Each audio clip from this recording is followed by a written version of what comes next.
எடப்பாடி பழனிசாமியின் மக்கள் எழுச்சி பொறுக்காமல் முதலமைச்சர் மு.க.ஸ்டாலின் அச்சமடைந்ததாலேயே அவர் பைபாஸ் ஆபரேஷன் செய்து கொண்டதாக கூறியுள்ள ஆர்.பி. உதயகுமார் 2026 தேர்தலில் திமுகவிற்கு எதிர்க்கட்சி தகுதி கூட கிடைக்காது என கடிந்துரைத்துள்ளார். ஸ்டாலின் அவர்கள் ஒரு வார்த்தை சொல்லியிருக்கிறார். எடப்பாடியாருக்கு என்ன நினைப்பு? அம்மா அவர்களைப் போலவோ எம்ஜிஆர் அவர்களைப் போலவோ அவர் நினைத்துக் கொண்டிருக்கிறாரா என்று ஒரு கேள்வி கேட்டிருக்கிறார்.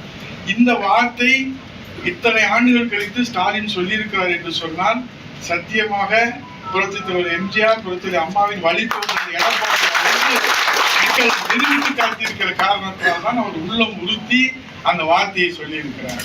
ஆக இன்றைக்கு 2 கட்டம் தான் முடிந்திருக்கிறது. அதற்குள்ளாகவே அவருக்கு குளிர் காய்ச்சல் வந்து பைபாஸ் சர்ஜரி செய்கிற வகையில் இன்றைக்கு 2 கட்டத்தில் ஆற்றம் எடுத்திருக்கிறார்கள். ஆகவே இன்னும் பல கட்டம் இருக்கிறது. ஆகவே இந்த கட்டங்கள் எல்லாம் தாண்டி இந்த நிறைவு இருக்கிற போது திமுக எங்கே இருக்கும்? எதிர்கட்சி அந்தஸ்தை கூட இழந்துவிடக்கூடிய ஒரு நிலையிலே தான் இன்றைக்கு தொண்டர்களும் தமிழ்நாட்டு மக்களும் இதை நான் மிகைப்படுத்தி சொல்லவில்லை.